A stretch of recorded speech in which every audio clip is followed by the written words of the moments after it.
It is an honor to be here. As a young man raised and brought up in the public school system, I pledge my allegiance to that flag every single day. And the honor, maybe one of the greatest honors of my life today, is to be here and leverage the work that I've done as testimony that may in some way benefit this nation that I love. I'd like to start by saying thank you to Chairman Corker for your leadership in this endeavor, and to Senator Cardin.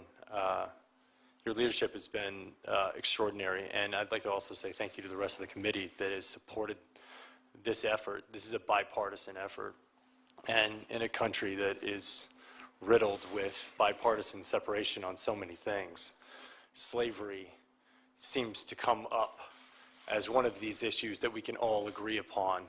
And I applaud you for your agreement, and I believe in you and your leadership and your ability to take us out of it. I'm here today to defend the right to pursue happiness. It's a simple notion, the right to pursue happiness. It's bestowed upon all of us by our Constitution. Every citizen of this country has the right to pursue it. And I believe that it is incumbent upon us as citizens of this nation, as Americans, to bestow that right upon others, upon each other, and upon the rest of the world. But the right to pursue happiness for so many is stripped away. It's raped. It's abused. It's taken by force, fraud, or coercion. It is sold for the momentary happiness of another. Now, this is about the time when I start talking about politics that the internet trolls tell me to stick to my day job. So I'd like to talk about my day job. My day job is as the chairman and the co-founder of Thorn. We build software to fight human trafficking and the sexual exploitation of children. And that's our core mission. My other day job is that of the father of two, a 2-month-old and a 2-year-old. And as part of that job that I take very seriously, I believe that it is my effort to defend their right to pursue happiness and to ensure a society and government that defends it as well. As part of my anti-trafficking work, I've met victims in Russia. I've met victims in India. I've met victims that have been trafficked from Mexico, victims in New York and New Jersey and all across our country. I've been on FBI raids where I've seen things that no person should ever see. I've seen video content of a child that's the same age as mine being raped by an American man that was a sex tourist in Cambodia. And this child was so conditioned by her environment that she thought she was engaging in play. I've been on the other end of a phone call from my team asking for my help because we had received a call from the Department of Homeland Security telling us that a 7-year-old girl was being sexually abused, and that content was being spread around the dark web. And she had been being abused, and they'd watched her for 3 years, and they could not find the perpetrator, asking us for help. We were the last line of defense. An actor and his foundation were the potential last line of defense. That's my day job, and I'm sticking to it. I'd like to tell you a story about a 15-year-old girl in Oakland. We'll call her Amy. Amy met a man online, started talking to him. A short while later, they met in person. Within hours, Amy was abused, raped, and forced into trafficking. She was sold for sex. This isn't an isolated incident. There's not much that's unusual about it. The only unusual thing is that Amy was found and returned to her family within 3 days using the software that we created, a tool called Spotlight. And in an effort to protect its capacity over time, I won't give much detail about what it does. but it's a tool that can be used by law enforcement to prioritize their caseload. It's a neural net. It gets smarter over time. It gets better, and it gets more efficient as people use it. And it's working. In 6 months, with 25% of our users reporting, we've identified over 6,000 trafficking victims, 2,000 of which are minors. This tool is in the hands of 4,000 law enforcement officials and 900 agencies. And we're reducing the investigation time by 60%. This tool is effective, it's efficient, it's nimble, it's better, it's smarter. Now, there's often a misconception about technology that in some way it is the generator of some evil, that it's creating job displacement, and that it enables violence and malice acts. But as an entrepreneur and as a venture capitalist in the technology field, I see technology as simply a tool without will. The will is the user of that technology, and I think it's an important distinction. An airplane is a tool. It's a piece of technology. And under the right hands, it's used for mass global transit, and under the wrong hands, it can be flown into buildings. Technology can be used to enable slavery, but it can also be used to disable slavery, and that's what we're doing. I alluded to a phone call that we got from the Department of Homeland Security about this girl that was being trafficked on the dark web. Now, it's interesting to note that the dark web was created in the mid-90s. It was a tool that was created by the Naval Research Lab called Thorn, a tool with absolute purpose and positive intention for sharing intelligence communications anonymously. It's also been used to help people who are being disenfranchised by their government within political dissent in oppressive regimes. But on the other side, it's used for trafficking. For drug trafficking, for weapons trafficking, and for human trafficking. And it's also the warehouse for some of the most offensive child abuse images in the world. Now, when the Department of Homeland Security called us and asked for our help and asked if we had a tool, I had to say no. And it devastated me. It haunted me. Because for the next 3 months, I had to go to sleep every night and think about that little girl that was still being abused. And the fact that if I built the right thing, we could save her.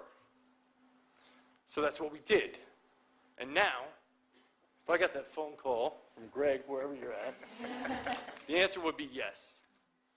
We've taken these investigation times of dark web material from 3 years down to what we believe can be 3 weeks. The tool is called Solus. Once again, I won't go into too much detail about the tool, but it's being used by 40 agencies across the world today in beta, and we believe that it's going to yield extraordinary results. And just like Spotlight, it gets smarter and more efficient and more cost-effective over time. So where do we go from here? What do we need? Obviously, we need money. We need financing in order to build these tools.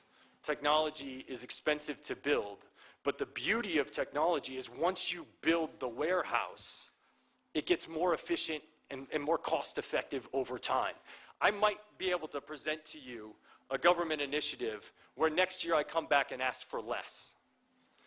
And to me, that's like, it seems extraordinary.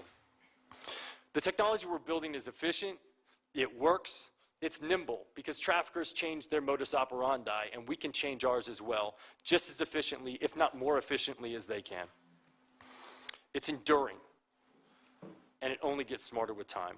We also are collecting data. We have KPIs. We actually understand that if we're delivering value, we increase our efforts in that area. If we're not delivering value, we shut it down. And it's a quantifiable solution. One of my mentors told me, don't go after this issue if you can't come up with a quantifiable solution.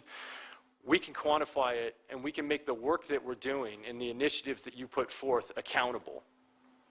My second recommendation is to continue to foster these private-public partnerships.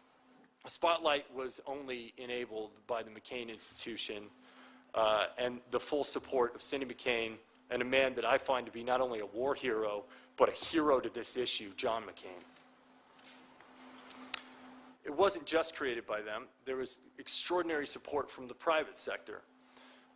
Company Digital Reasoning out of Tennessee stepped up to the plate. They offered us effort, they offered us engineers, they offered us support and pro bono work. We've had the support of companies that oftentimes war with each other, from Google to Microsoft to AWS to Facebook. And some of our other technology initiatives include many, many other private companies. It's vital to our success. These private-public partnerships are the key. The third thing I'd like to highlight is the pipeline.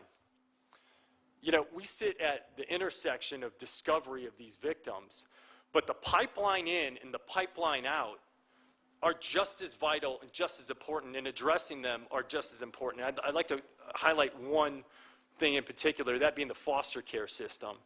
There are 500,000 kids in foster care today. I was astonished to find out that 70% of the inmates in the prison across this country have touched the foster care system, and 80% of the people on death row were at some point in time exposed to the foster care system. 50% of these kids will not graduate high school, and 95% of them will not get a college degree. But the most staggering statistic that I found was that foster care children are 4 times more likely to be exposed to sexual abuse. That's a breeding ground for trafficking. I promise you that's a breeding ground for trafficking. But the reason I looked at foster care is that it's a microcosm. It's a sample set that we have pretty extraordinary data around to date, even though we can't seem to fix it. It's a microcosm for what happens when displacement happens abroad, as the unintended consequences of our actions or inactions in the rest of the world. When people are left out, when they're neglected, when they're not supported, and when they're not given the love that they need to grow, it becomes an incubator for trafficking. And this refugee crisis, if we want to be serious about ending slavery, we cannot ignore it, and we cannot ignore our support for this issue in that space, because otherwise we're going to deal with it for years to come. The outbound pipeline. There's just not enough beds. The bottom line is, once someone is exposed to this level of abuse, it's a mental health issue.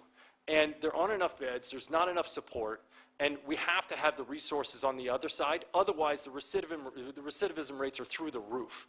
It's astonishing, because when Maslow's hierarchy of needs are not being met, people resort to survival, and if this is their means of survival and the only source of love that they have in their life, that's what they go for.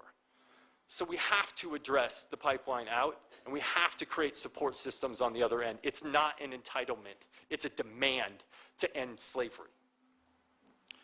My fourth and final recommendation is the bifurcation of sex trafficking and labor trafficking.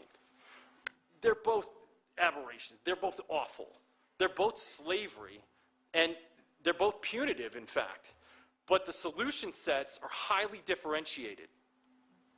When you look at sex trafficking, a victim is most often present at the incident of commerce. And this provides an opportunity for drastic intervention. Whereas in labor trafficking, the victims are being hidden behind the manufacturers and the merchandisers.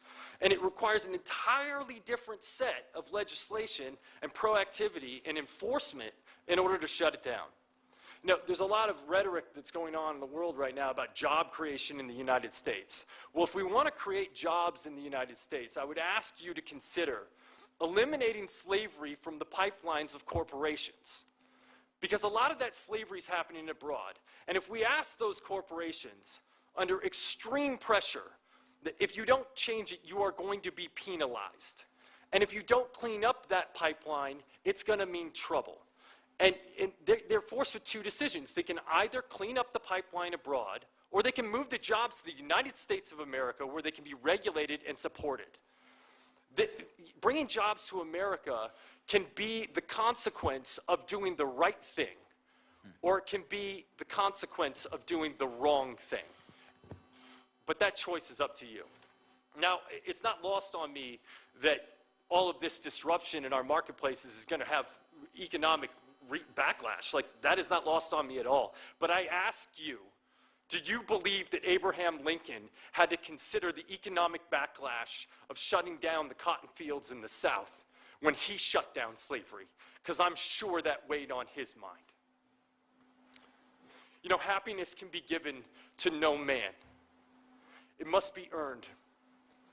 It must be earned through generosity and through purpose. But the right to pursue it, is every man's right. And I beg of you that if you give people the right to pursue it, what you may find in return is happiness for yourself. Thank you. Thank you so much. Thank you.